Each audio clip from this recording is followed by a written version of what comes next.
عورت کا make up کے ساتھ نماز پڑھنا کیسا؟ اگر وہ جائز میک اپ جائز طریقے پر ہے تو کوئی حرج نہیں ہے، بلکہ زینت تو لینی ہے نا نماز میں عورت کو، تو زیور وغیرہ بھی پہن سکتی ہے تو پہن کر. بی بی عائشہ رضی اللہ تعالیٰ عنہ تو اس بات کو ناپسند کرتی تھی کہ عورت جو ہے وہ بغیر زیور کے نماز ادا کرے، کوئی نہ کوئی زیور اس کے ہاتھ میں ہونا چاہیے. جو نماز نہیں پڑھتے کیا وہ مسلمان نہیں رہتے؟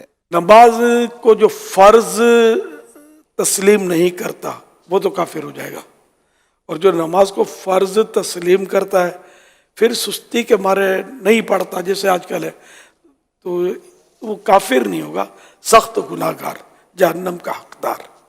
آستین یا پینٹ فولڈ ہو اس صورت میں نماز پڑھی جا سکتی ہے؟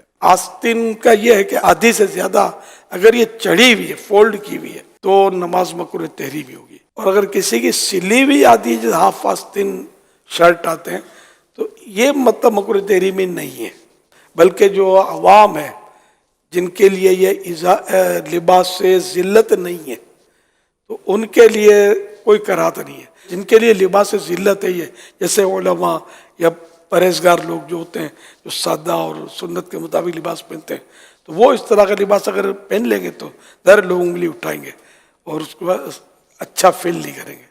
ایسوں کے لیے مکروہ تنزیہی.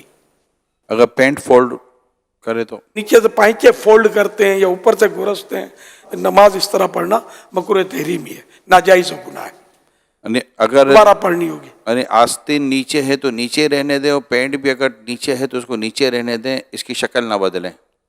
کھینچ کر اگر اوپر ہو جاتی تو ٹھیک ہے. نماز کے دوران موبائل میں دیکھ کر تلاوت کرنے سے کیا نماز پر اثر پڑے گا؟ نماز ٹوٹ جائے گی. یہ ارشاد فرمائیے کہ ٹوپی نہ پہنی ہو تو کیا نماز ہو جائے گی؟ ٹوپی نہ ہو یا سر ننگا ہو نماز ہو جائے گی، لیکن سستی کی وجہ سے اگر نہیں پہنا تو نماز مکروہ تنزیہی، ناپسندیدہ. اور اگر نماز کے تعلق سے یوں سوچا کہ اب نماز ہے نا، کیا مطلب کوئی ایسی محتم بشان نہیں ہے، ایسی نہیں ہے نماز کے جس کے لیے کوئی باقاعدہ اہتمام کیا جائے، تو کفر ہو جائے گا ننگے سر پڑھنا. اور اگر نماز ننگے سر پڑھنے سے دل زیادہ جمتا ہے نماز میں، خشوع و خضوع جس کو بولتے ہیں، تو افضل ہو جائے گا ننگے سر پڑھنا. تو یہ تینوں صورتیں ذہن میں رکھیں. کیا کام کی وجہ سے نماز کو لیٹ کر سکتے ہیں؟ جماعت تو ترک نہیں کر سکتا، وہ کام کیسا ہے سامنے آئے تو پتہ چلے. جیسے کہ مریض ہے، اس کی تیمارداری کوئی کر رہا ہے اور یہ بھی ایک کام ہے اس کا، اور اگر یہ با جماعت نماز پڑھنے کے لیے جاتا ہے تو مریض تکلیف میں پڑ جائے گا، تو ایسی صورت میں جماعت ترک کرے، وہی نماز پڑھ لے. تو یہ صورت ہوتی ہے کام کی کہ کیوں کیسے لیٹ کر سکتا. پھر اس میں بھی لیٹ نہیں ہے بغیر جماعت کے.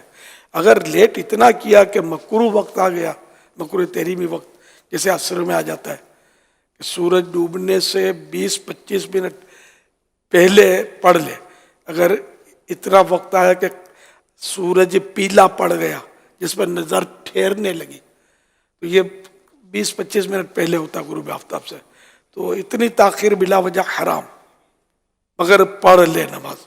اور کسی مجبوری سے اگر تاخیر ہوئی، اتنا لیٹ ہوا، تو گناہ نہیں ہے، مگر نماز تو پڑھنی ہے. مجبوری ایسی ہو کہ جس کو شریعت مجبوری تسلیم کرے. ہمیں سستی ہو رہی ہے مجبوری ہے، یا فون پہ لگے ہوئے یہ مجبوری ہے، یا باتوں میں لگے ہوئے، یا گاہک میں لگے ہوئے مجبوری، یہ مجبوریاں تو کاؤنٹ نہیں ہوگی. نماز پڑھنی ہوگی وقت کے اندر اور غیر مکروہ وقت کے اندر.